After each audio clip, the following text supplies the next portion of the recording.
We start week 6 in LA, 1-4 Chippers, 3-2 Aztecs. Marco Swift, the quarterback, playing Marco Polo with himself. Receiver not even looking. Marco. Marco? Pick 6. Minnesota's defense came to play. 7-0 Chips on the road.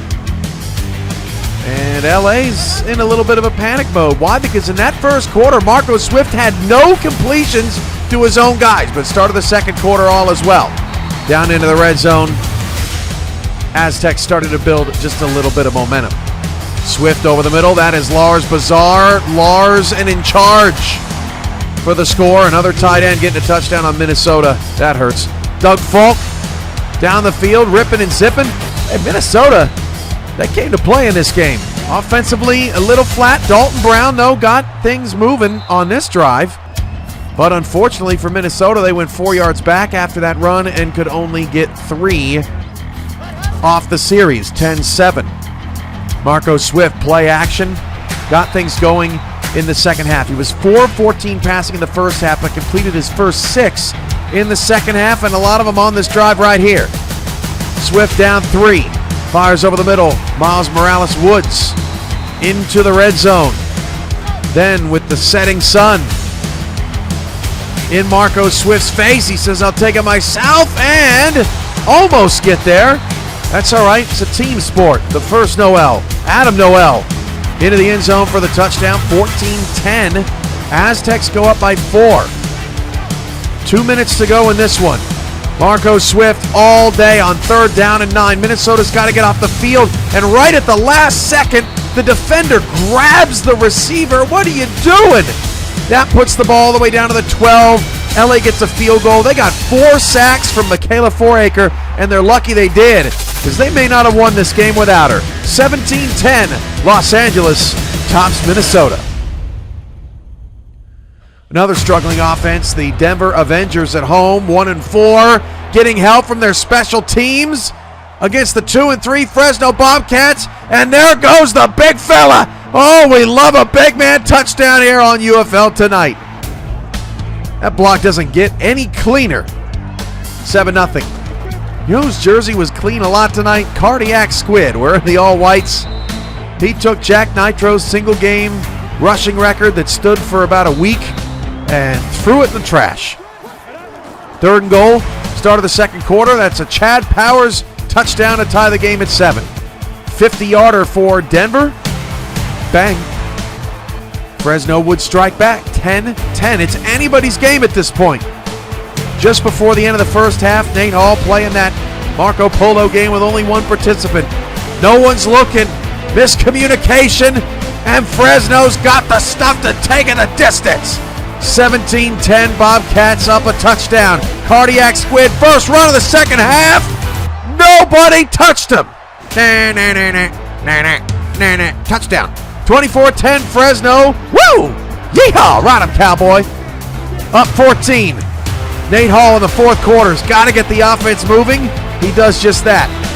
Durham with the catch. Then with 6:10 to go, Rob Noel shaking and banking inside and has the touchdown. Hey, look, Denver's only down 7. But a 3rd and inches resulted in the sack. They had to take 3 and hope their defense could get off the field. Denver actually did not convert a 3rd down in this game according to the official stats, and they could not stop Cardiac Squid. One more for good measure. Chad Powers, Tom Rahman pouring it on late. Denver says, oh no, you're not going to get rid of us that easily. Rob Noel takes it all the way down to the 20-yard line on the little drag, and then Rene Leon beats the defender and scores, makes it 31-26. Hold on a minute now. 2-point conversion, no good, and the onside kick recovery failed too. Ooh, Denver almost made that interesting, but ultimately falls to 1-5. Theme of the night, struggling offenses. How about 1-4 Tennessee? Getting the first points on the board in this game. They're hosting Charlotte, who just came off that upset win over Miami last week at the buzzer. Early on in this one, all field goals, 6-3. That's Douglas with another make.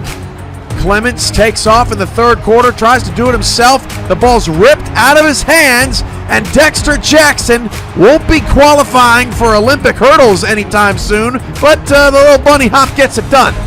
Dexter Jackson with the score, and now it's 10-6. Ramblers by 4. John Clements kept Tennessee's offense, that is, off the field today with passes like that, 3rd and 3. That's how you convert a 3rd down. Play fake. Clements all kinds of time. And hey, anybody want to run to the 10-yard line with me? Kind of gets caught up on some blockers there, but makes it happen. Clements, a couple plays later, yep, that's a score in the back of the end zone. And Charlotte takes the lead. That's Walker with the touchdown. Another field goal made it 16-10 with 6:41 to go in the 4th. There's not a lot of Tennessee offensive highlights because not only did they not have a lot of highlights when they were on the field, but they weren't on the field very much. That was catch number 30, I should say completion number 30 for Clements. That is completion number 31, and that is completion number 32. Ianojo Abarazabo in the back of the end zone. Charlotte dominated in time of possession on 4th down and 3.